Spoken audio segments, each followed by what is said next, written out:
It was 13 years ago when I introduced the DREAM Act. The basic reason was simple.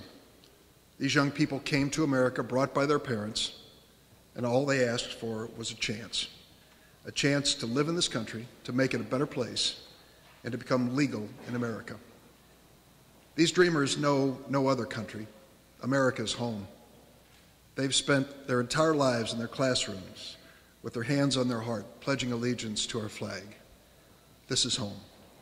And the DREAM Act would have given them this legal status, but sadly it has not become the law of the land, not yet.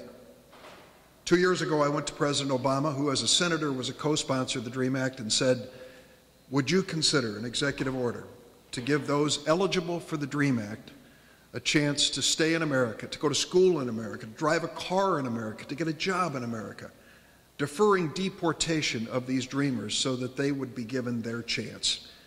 And he said yes. And in June of 2012, he signed an executive order known as DACA that gave these students, these dreamers, a chance in America. We estimated at that time there were about 2.5 million students who would be eligible.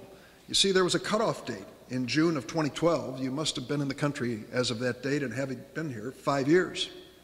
And we thought there were about 2.5 million who could come forward and sign up for the President's deferral of deportation under DACA. Almost 600,000 have signed up across the United States, 30,000 here in our state of Illinois. And these young people have seen their lives transformed and changed. Before we came to the stage here, Governor Quinn and I had a chance to meet many of these 7 students who are going to be presented today and to hear their stories. And without exception, every one of them said DACA gave them their chance to go to medical school.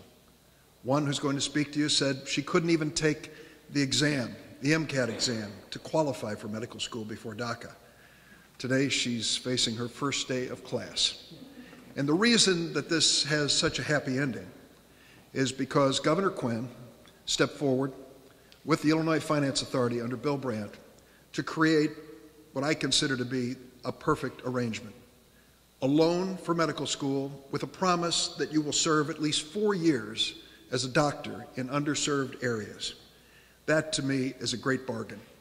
A bargain not only for the state and for these aspiring doctors, but a great bargain for Illinois and for America, so that their talents will translate into medical care in underserved areas across this country.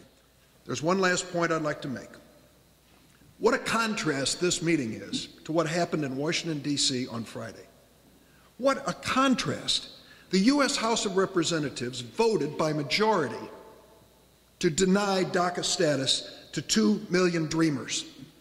2 million more who are eligible under the President's executive order. They voted to deny them this opportunity. And when the majority vote was cast, they cheered on the floor of the House of Representatives. They cheered on the floor of the House of Representatives.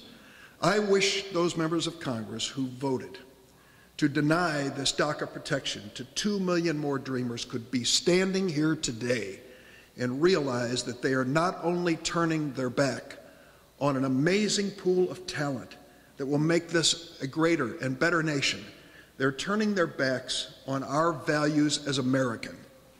We are a nation of immigrants. I stand before you honored to be a United States Senator, but equally honored to be the son of an immigrant to the United States. This is who we are. We are a welcoming, open nation, and when we embrace that talent and those values into the American culture, we continue to grow.